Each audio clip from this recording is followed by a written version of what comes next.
السلام علیکم ورحمۃ اللہ وبرکاتہ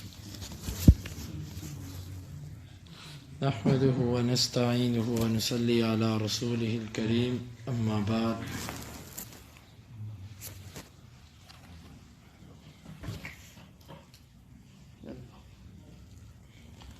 باب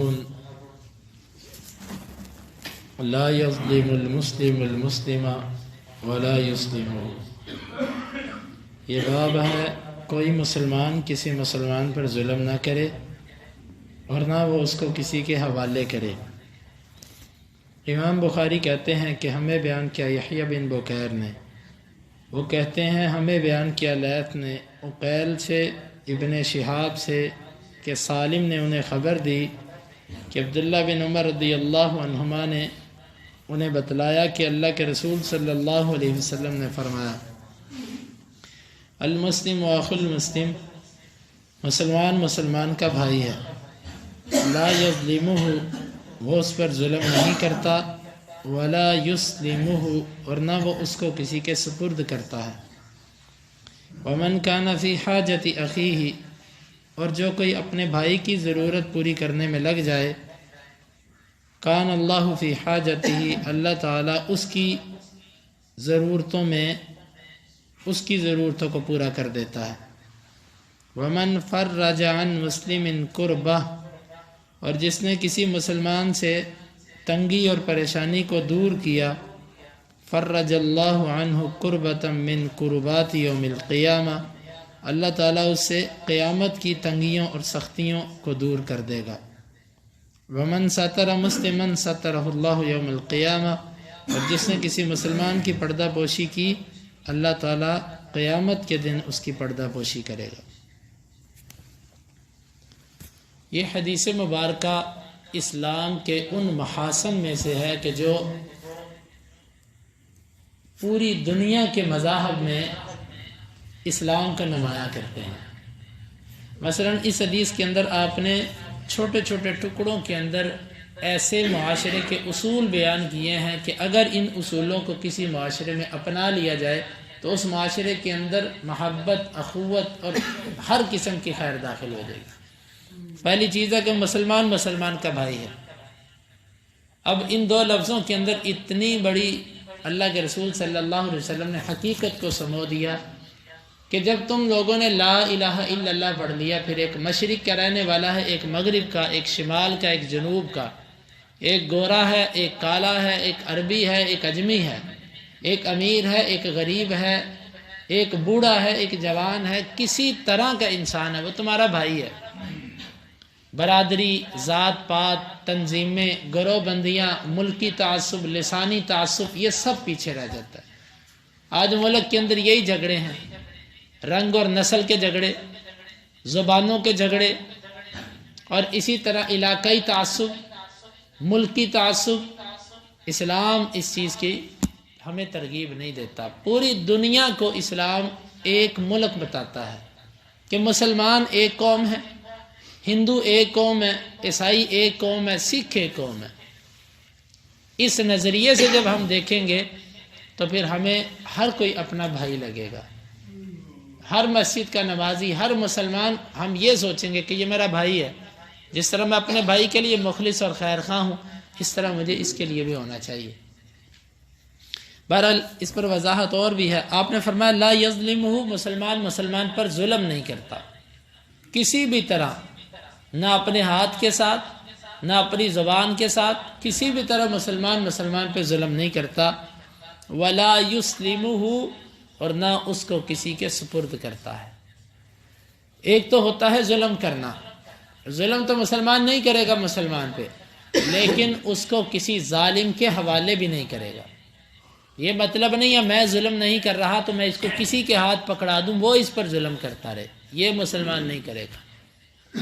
اور اس کے اندر یہ چیز بھی شامل ہے کہ اگر کوئی مسلمان کے غیبت کر رہا ہے، اس کے خلاف کوئی سازش کر رہا ہے، تو وہ اس کا دفاع کرے، کیونکہ اگر وہ دفاع نہیں کرتا تو گویا اس نے اس کو اس کے سپرد کر دیا۔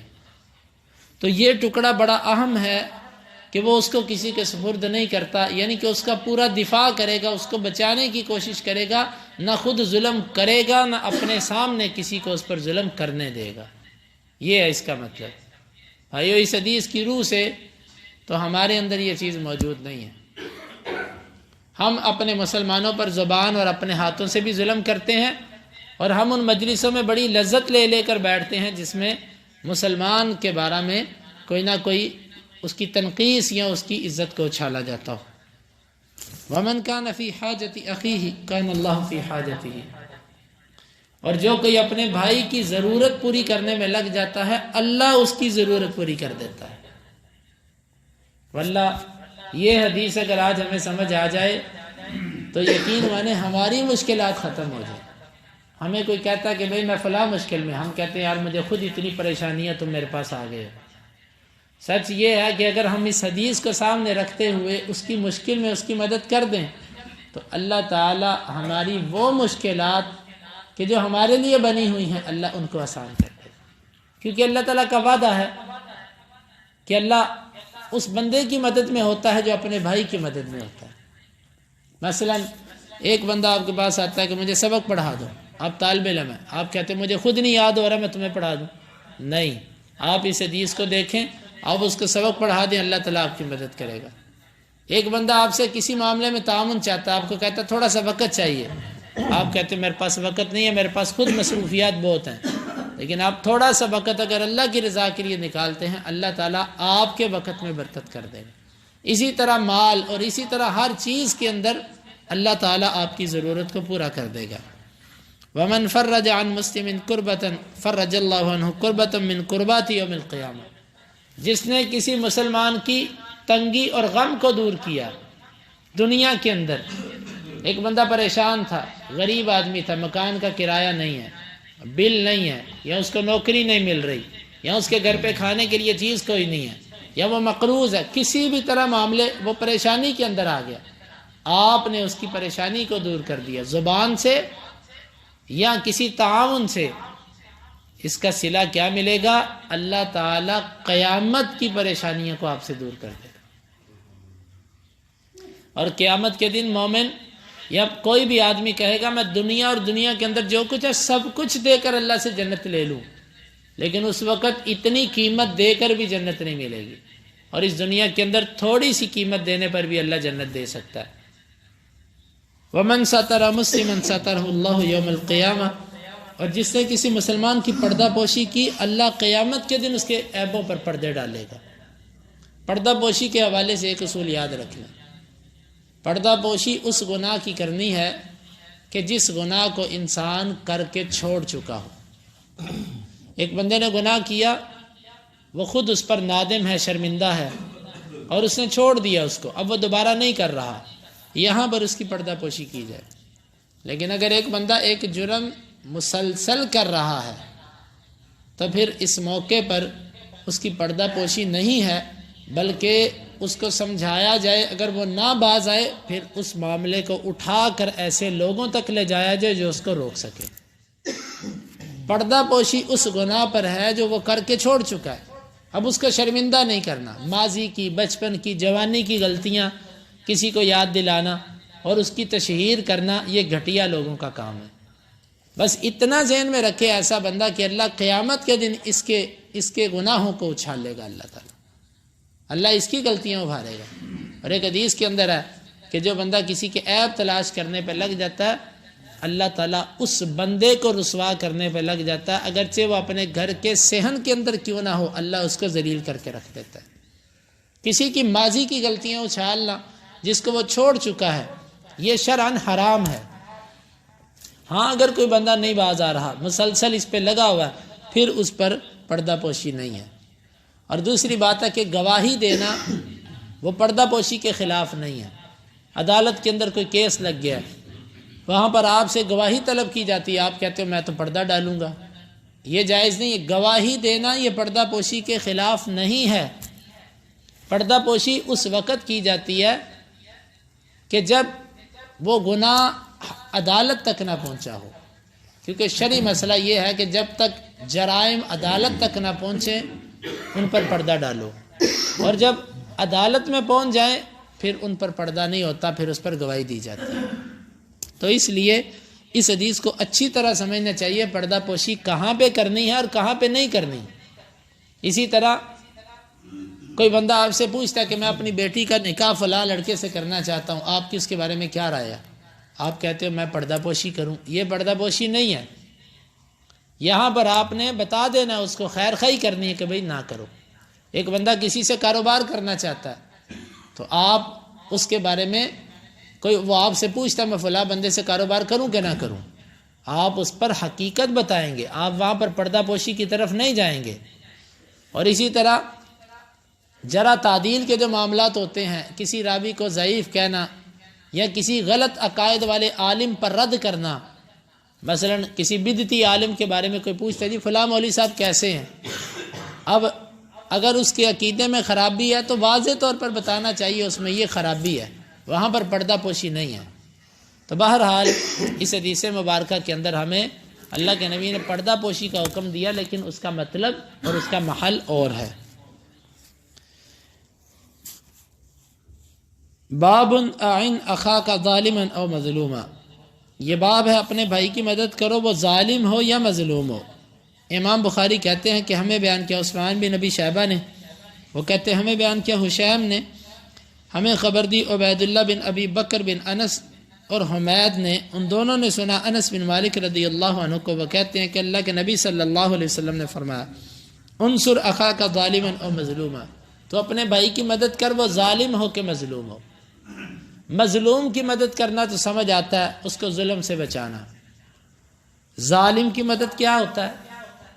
آپ صلی اللہ علیہ وسلم نے فرمایا اس کو ظلم سے روکنا ظالم کی مدد ہے، کیونکہ اگر تم ظلم سے نہیں روکتے، مثلا ایک بندہ زنا کرنے جا رہا ہے، آپ اگر اس کو زنا سے نہیں روکتے تو اگر اسلامی حد عدالت ہو تو اس کو رجم کیا جائے گا، گویا کہ آپ اس کو قتل سے بچا رہے ہو۔ اور اسی طرح ایک بندہ چوری کرنے جا رہا ہے، آپ اس کو روکتے ہو تو گویا آپ اس کو ہاتھ کٹنے سے بچا رہے ہو، آپ اس کے خیر خواہ ہو۔ اور اگر دنیا میں نہیں تو آخرت میں وہ بندہ اپنے آپ کو جہنم میں گرا رہا ہے اور آپ اس کے خیر خواہ ہو۔ لہذا جو ظلم کرتا ہو اس کو ظلم سے روکنا چاہیے۔ روکنے کے پھر 3 درجے ہیں، یا ہاتھ سے روکیں طاقت کے ساتھ، یا زبان سے روکیں، اگر نہیں تو پھر دل سے اس کو برا جانیں۔ دور جاہلیت کے اندر یہ ہوتا تھا کہ وہ اسی کلمے کو بولتے تھے انصر اخاک ظالما او مظلوما، اپنے بھائی کی مدد کرو وہ ظالم ہو کہ مظلوم ہو۔ اللہ کے نبی صلی اللہ علیہ وسلم نے اسی جملے کو ٹھیک کر دیا۔ آپ نے فرمایا کہ ظالم کی بھی مدد کرو، لیکن ظالم کی مدد یہ ہے کہ اس کو ظلم سے روک دو۔ اور دور جاہلیت میں یہ ہوتا تھا کہ جو تمہارے قبیلے کا آدمی ہے، تمہاری قوم کا آدمی ہے، تمہاری برادری کا آدمی ہے، تم نے اسی کا ساتھ دینا ہے، وہ ظالم ہو کہ مظلوم ہو۔